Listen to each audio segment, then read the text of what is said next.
오스왈드 챔버스의 주님은 나의 최고봉 10월 14일 선교의 핵심을 하겠습니다. 하늘과 땅의 모든 권세를 내게 주셨으니 그러므로 너희는 가서 모든 족속으로 제자를 삼아 선교를 해야 하는 근본 이유는 믿지 않는 자들의 필요 때문이 아니라 예수 그리스도께서 주의 권위로 우리에게 명령하셨기 때문입니다. 우리는 주님을 우리가 하는 하나님의 사업을 돕는 분으로 바라보기 쉽습니다. 그러나 우리 주님은 최고 절대 주권자로서 제자들 위에 계시는 분입니다. 주님은 우리가 가지 않으면 이방인들을 잃을 것이라고 말하지 않습니다. 주님은 단지 그러므로 가서 모든 족속을 가르치라고 말씀하십니다. 주님의 주권적인 계시에 따라 주님을 체험한 산 경험으로부터 가르치고 선포하라는 말씀입니다. 네, 이렇게 순종해보지 않은 사람은 굉장히 인간적인 선을 하면서 자기 영광을 받고 하나님의 계명은 합리화라는 이름으로 쉽게 저버리는 경우가 많아요. 그냥 인간이 좋아하는 걸 하면서 자기 인기를 받는 거죠. 사람들에게 좋아함을 받고 하지만 하나님의 계명은 쉽게 저버리는. 왜냐면 사람한테 인기 있으려면은 진리를 이렇게 강하게 말할 수가 없거든요. 우리는 하나님을 우리가 하는 사업을 돕는 분으로 바라보고 싶다. 이거는 그분과 인격적 관계가 아직 안 된 사람이에요. 우리가 예수 그리스도와의 관계에 들어간다는 것은 내가 그분이 절박하다는 것을 깨닫게 돼야 돼요. 나는 그분에게 뭔가를 해드릴 게 없고 나의 필요, 나는 그분이 절박하게 필요하다. 이럴 때 그분의 말을 듣는 거죠. 네, 성경은 항상 잘 읽어보시면 굉장히 자존심을 지키면서 진리를 선포하라고 그랬지 굴종적으로 설득하라고 하지 않았어요. 근데 우리는 후자를 하는 경우가 많아요. 복음을 전하기 위해서. 그건 하나님이 원하시는 게 아닙니다. 그러니까 마치 복음을 뭐 보험 팔듯이 사교에서 사람들을 유혹하는 것처럼 막 속이고 편법을 쓰면서 어떻게든지 사람을 막 설득시켜서 데려오려고 하는 이거는 복음을 영광롭게 하는 게 아닙니다. 모든 족속을 가르치라. 주님의 주권적인 계시에 따라 주님을 체험한 산 경험으로부터 가르치고 선포하라는 말입니다. 그러니까 우리가 주님의 뜻에 순종해서 살아낸 게 없으면 가르칠 게 없는 거죠. 가르칠 게 없는 게 당연한 거예요. 하나님이 양식이 없는 사람한테는 목자한테는 양을 주지 않으세요. 그래서 우리나라에 지금 자식이 없나 봐요. 육신적으로도 아이들을 사랑으로 안 키우니까 풍요롭게 예전에는 자녀가 많은 것이 풍요의 상징이었잖아요. 그러니까 이런 영적인 그 하나님의 이제 영적으로 우리에게 말씀하시는 걸 잘 못 알아듣고 있는 거죠.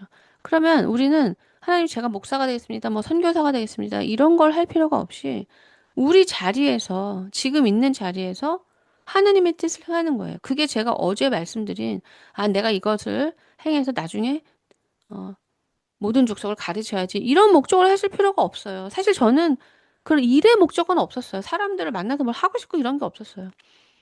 저는 그 진리를 정말 알고 싶은 요 하나로 파고들었을 뿐인데, 저에게 양식이 생기니까 사람들이 오게 된 거죠. 정말 그 양식이 필요한 사람들을 하나님이 보내시게 된 거죠. 그러니까 우리가 이제 고아들이 많으면, 대충 그냥 고아로 사는 것보다는 아무나 집에 이렇게, 그래도 고아원보다는 입양이 낫지 않을까. 좀 허술해도 이런 생각을 하기 쉬운데요. 실제로 입양하기 되게 어려워요. 아무리 고아가 많아도 그 양부모가 되는 어떤 조건에 되지 않으면 입양이 안 쉬워요. 그게 맞는 것 같아요. 하나님이 이렇게 목자들이 없고 양들이 방황을 해도 하나님은 증명이 안 된, 하나님 보실 때 목자가 아닌 사람한테 양을 주지 않으세요. 그래서 우리가 섬기는 분들 때문에 힘들 때, 아유, 난 저 사람 때문에 너무 힘들다. 저 사람의 이기심 때문에 내가 섬기는 게 힘들다라고, 이렇게만 보시지 말고, 그걸 우리의 훈련으로 보시고, 정말 나에게 그분이 절박하다고 생각하셔야 돼요. 왜냐면 하나님이 아무리 내가 목자 되고 싶어도 내가 준비 안 되면 양이 안 와요. 내가 이제 결혼해서 아기를 충분히 가질 수 있는데 자녀를 안 주시면. 그러니까 우리는 모든 것에 절박해야 돼요. 가난한 마음이 있어야 됩니다. 그리고 가난한 마음을 유지하기 위해서 노력하셔야 돼요. 마음이 쉽게 부유해져요. 돈만 조금 있어도 가난한 마음이 없어요. 그러면 항상 그 부요함을 정리하고 단독적으로 하나님과 가까이 있는 시간을 내고 이 감각적으로 내가 하나님을 그렇게 필요로 하지 않게 되는 이런 상황을 막기 위해서 스스로 노력해야 됩니다. 이거는 뭐 세상의 권세자든 뭐 지도자든 뭐 최고의 음악가든 사람들이 다 최고라고 해도 그 최고가 유지될 수 있는 거는 겸손함이거든요. 거기에 그냥 취해가지고 있으면 바로 고꾸라져요. 열한 제자가 가서 예수의 명하시던 산에 이르러 만일 그리스도의 우주적인 주권을 알기 원한다면 먼저 내 자신이 주님을 알아야 하며 어떻게 주님과 친하게 지낼 수 있는지 알아야 합니다. 시간을 내어 그리스도인이란 이름의 주인공께 경배하십시오. 내게로 오라. 주께로 나아가는 것이 바로 예수님을 만나는 비결입니다. 지쳤으며 짐이 무겁습니까? 얼마나 많은 선교사들이 그러하겠습니까? 우리는 온 세상의 우주적인 주권자의 그 놀라운 말씀을 주님을 만난 후에 바로 잊어버립니다. 그 말씀은 제자들에게 주신 예수님의 말씀인데도 말입니다. 네, 신앙의 길은 쉽지 않아요. 예, 가장 어려운 길이라고 생각해요. 제대로 간다면.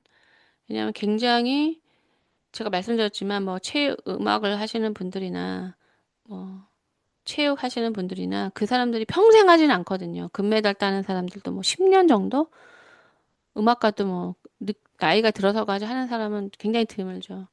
근데 기독교에는 우리가 이 땅을 떠나기 전까지는 이 싸움이 그치지 않거든요. 자신의 육과 세상의 유혹과 또 죄의 유혹을 이게 그치지가 않아요. 육체를 입고 있는 한. 물론 다룰 수 있는 능력은 좀 더 많아지죠. 성장하면 따라 죄를 다룰 수 있지만 죄에 넘어지지 않을 수는 없거든요. 사람이. 근데 이제 그 치열함 속에서 어, 주님이 이 땅에서 우리를 위해서 살으셨던 삶들을 알게 되는 거예요. 우리는 그분이 하나님이니까 그냥 쉽게 된다고 생각하는 거예요.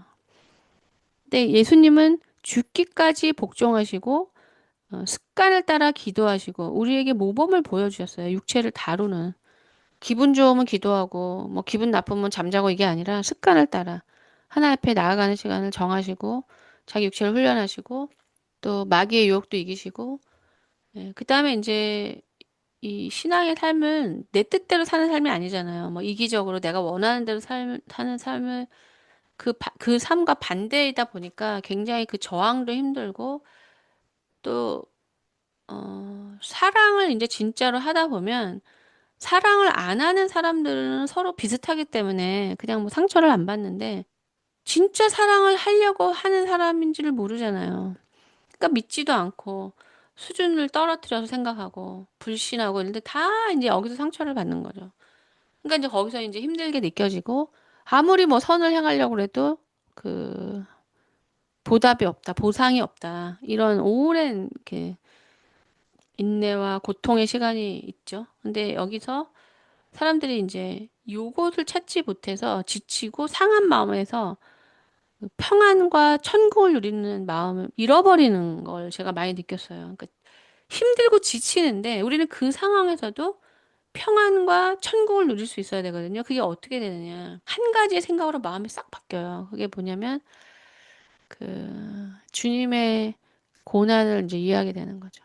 우리가 그 순종이라는 그 찬양에 나오는 선교사님, 그 부모님 생각하시면서 눈물 흘리셨던 그 선교사님도 정말 그 알지도 못하는 뭐 우리나라에서는 잘 알지도 못하는 잘 선교지로 가지도 않는 그런 지역에 가서 나라가 없고 집이 없는 그런 난민촌에 가서 아이들을 가르치고 도와주시는데 외롭다고 하셨잖아요. 그때 제가 말씀드렸잖아요. 그분이 알 수 있는 거는 하나님이 하늘 영광을 버리시고 이 땅에 죄인의 땅에 온 게 무엇인지를 생생하게 경험할 수 있는 거예요. 그러니까 주님과 연합된다라는 거, 그분을 안다는 건 이렇게 아는 거예요. 그러니까 내 속죄의 그 대속의 은혜를 모르는 사람이 그 길을 갈 리가 없죠. 그냥 고생길이죠, 그 사람들은. 근데 그 고생길이 은혜가 되는 이유는 그분 아마 이렇게 생각하실 수 있을 거예요. 내가 아무리 편안한 한국을 떠나서 부모님과 형제자매를 떠나서 이 알지도 못하는 이 땅 난민촌에 와서 먹을 것도 힘들고 뭐 소통도 안 되고 불쌍한 애들에게 뭐 많이 해줄 수 없는 이런 절박함 속에 있지만 아무리 내가 여기서 힘든들 하늘 영광을 버리시고 이 죄의 골짜기에 오신 예수님보다 내가 더 힘들다고 말할 수는 없다고 생각하실 것 같아요. 그때 예수님이 이 땅에 오셨다는 게 무엇인지가 생생해지는 거예요. 그 한 문장에. 그렇게 알기 어려운 거예요. 예수님에 대한. 짐 엘리엇은 창을 맞아서 죽었어요. 그 26살인가? 사랑하는 마음으로 다가갔는데 그 원주민들이 조금 마음을 열다가 불신하는 바람에 이제 그 청년들한테 그 동물들 죽이는 창을 던져가지고 독약이 문 창을 던져서 죽었죠. 그러면 하나님을 따르는데 어떻게 이렇게 비참한 죽음을 하나님 허락하실 수 있느냐라고 하나님에 대해서 불신할 수도 있겠죠. 하지만 신앙적 관점에서는 그 사람은 예수님이 우리를 구원하시기 위해서 창에 찔렸다는 게 무언지를 경험한 사람이에요. 그래서 신앙의 영광은 순교인 거예요. 바울은 뭐 목이 잘려서 죽였죠. 그러면 그것도 엄청나게 비참한 상황이에요. 우리는 뭐 정신이 혼미해질 정도로 무서운 상황이에요. 근데 그 복음 때문에 죽는 그 순간이 내가 그분을 부정하고 복음만 버리면 살 수 있는 그 상황이 예수님이 자기 뜻을 전부 버리시고 인류의 구원을 위해서 죽기까지 순종한 게 무엇인지를 알 수 있는 유일한 경험의 시간이기 때문에 신앙인에게는 그런 것들도 다 의미가 있는 거예요. 그때 아니 내가 주를 평생 섬겼는데 어떻게 나에게 이런 죽음을 허락할 수 있느냐? 그 사람은 주님과 동행한 사람이 아니에요. 주님이 그 사람 안에 계시기 때문에 그렇게 죽을 수 있는 거예요. 주님이 없이 혼자 하는 사람은 위험한 시기에 그분을 버릴 수밖에 없어요. 무서워서. 그런 모습들은 짐 엘리엇이나 이렇게 주님을 따르는 모습들은 주님이 그 사람 안에서 사시기 때문에 예수님이 하실 수 있는 삶을 사는 거예요. 이게 이제 기독교의 이제 신비인 거죠. 네, 읽어주세요. 그러므로 가서 가라는 말은 살라는 뜻입니다. 사도행전 1장 8절은 어떻게 가는지를 설명합니다. 예수님은 예루살렘과 유대와 사마리아로 가라고 하시지 않고 모든 곳에서 내 증인이 되라고 하셨습니다. 주님은 우리를 보내는 일을 친히 담당하십니다. 너희가 내 안에 거하고 내 말이 너희 안에 거하면 이는 우리의 삶 속에서 계속 지속되어야 할 모습입니다. 우리가 어느 곳에 있느냐 하는 것은 중요하지 않습니다. 우리를 어디로 보내실는지는 하나님께서 정하십니다. 네. 너희가 내 안에 거하고 내 말이 너희 안에 거하면, 그러니까 이게 그냥 성경 말씀을 읽는다는 게 아니라 말씀이 육신이 되신 분이 예수님이에요. 말씀이 예수님이에요. 그러니까 우리가 하나님의 말씀을 붙들고 그 말씀을 먹으라고 그러잖아요, 사람들이. 그 책 있잖아요. 유진 피터슨이 지금. 그러니까 그분을 이렇게 우리가 삶 속에서 그 말씀을 인격적으로 받아들이면 우리 안에 생명이, 영적인 생명이 들어오는 거죠. 오직 성령이 각성해서 내게 증거하여 결박과 환란이 나를 기다린다 하시나 나의 달려갈 길과 주 예수께 받은 사명 곧 하나님의 은혜의 복음 증거하는 일을 마치려 하면은 나의 생명을 조금 더 귀한 것으로 여기지 아니하노라. 우리는 이러한 자세로 우리의 생명이 마치는 그날까지 계속 나아가야 하는 것입니다. 네, 저는 이제 진리에 대한 관심을 하나님이 선물로 주신 것 같고, 그게 제가 말씀드린 것처럼 저는 하나님이 계시다면 그분을, 그분이 계시지 않는다라는 것을 증명해내고 확신할 수 없다면은 하나님이라는 존재로 인해서 우리 인생이 내 맘대로 살 수는 없다라는 것이 저한테는 분명했어요. 그럼 난 하나님을 믿기 때문에 그분을 잘 모른다면 당연히 내 인생이 제대로 될 수가 없다. 왜냐하면 그분이 기준이니까. 하나님이 기준인데 기준을 모르고 내 맘대로 살아봤자 그게 또 저한테는 너무 확실했어요. 그래서 그냥 이제 제 머릿속에 들어온 대로 물론 성령께서 역사하셨겠죠? 이렇게 이제 살다 보니까 하나님을 떠난다는 것이 불가능해지는 거죠. 저에게는. 왜냐면 그것이 제 삶의 방향이고 그분이 그 말씀이 제 안에 들어와서 내가 예수님 안에 있고 예수님이 말씀으로 제 안에 들어오시면 우리가 평강을 누리고 천국을 누리는 거는 예수님이 내 안에서 주인이 되시기 때문이거든요. 제가 이거 잘 설명드렸잖아요. 예수님이 주인이 되지 않으시면 우리의 주인은 죄예요. 죄. 죄가 우리를 다스리는 거예요. 성경적으로 말하면. 그래서 예수님이 다스리는 것에 대한 저의 장점은 물론 힘들어요. 주님이 저를 사용하시면 저는 제 뜻대로 살 수가 없죠. 내가 싫든 좋든 하나님이 원하시는 대로 제 몸을 움직여야 돼요. 육체를 복종시켜야 돼요. 그것이 힘들기는 해요. 하지만 이거보다 죄가 나를 다스려서 내가 죄를 짓고 사는 것보다 낫다고 제가 생각을 했다고요. 아무리 내가 원하지 않아도 안 돼요. 죄를 안 짓는 게. 왜냐면 죄가 나의 주인이기 때문에. 근데 지금은 이렇게 가르치고 있지가 않아요. 근데 저는 그게 너무 사실이었어요. 하나님의 뜻을 행하는 것에 대한 위대함은 잘 모르겠지만 출발 당시에는 이렇게 죄를 계속 지으면서 하고 싶지 않아도 안 되는 거, 양심이 청결해지지 않는 거, 위선적인 것에서 벗어날 수 없는 거, 이런 것들을 극복할 수 없이 그냥 불편하게 사는 것보다는 하나님의 뜻은 선하니까 그냥 내가 나를 복종시켜서 그 선한 일의 도구가 되는 게 더 낫다고 제가 정신적으로 이렇게 답을 내린 거예요. 그러니까 그 방향에서 다른 데로 갈 수가 없는 거죠. 만약에 내가 하나님이 인도하시는 길이 힘들어서 벗어나면 바로 저는 또 죄를 짓는 거예요. 죄의 종. 그러면 우리가 이 길을 가면서 힘들지만 제가 지금 정확하게 말씀드렸어요. 육체적으로는 힘들지만 무엇보다 비교할 수 없는 그 안정감과 세상이 줄 수 없는 평강의 왕이 나를 다스려 주시는 그래서 세상 걱정을 할 필요가 없는 이 삶이 좋아서 간 거예요. 근데 이 길을 가면서도 세상 걱정 다 하고 죄를 계속 죄의 지배를 받고 있다는 거는 가고 있는 게 아니라고 보셔야 돼요. 두 가지가 섞인 거죠. 그러니까 이 길을 갈 때 바로 우리가 총명해지고 바로 성령의 인도를 받을 수 있는 게 아니에요. 그러니까 처음에는 이 길이 주님의 뜻을 뭐 행하는 것처럼 보이지만 겉으로는 이 훈련의 가운데서 자신의 죄와 단절되는 그런 훈련의 시간이 지속돼요. 초기에는. 왜냐면 일단 게으르면 안 되잖아요. 게으름도 버리게 되고 또 이기적이어서는 안 되잖아요. 훈련이. 또 이기심과 싸우는 시간이 되고. 그러니까 누군가는 도움을 받고 있어요. 저의 섬김으로 제가 하나님께 복종함으로 인해서 누군가는 유익을 받고 있지만 그 사람이랑 계산하지 마시라고요. 그냥 그 사람이 없으면 나는 이 훈련을 할 수가 없고 내 생명 이 훈련의 유익은 뭐냐면 주님이 나를 더 강하게 지배하실 수 있는 거예요. 하나님이 만약에 영어로 저기 병원에 가라.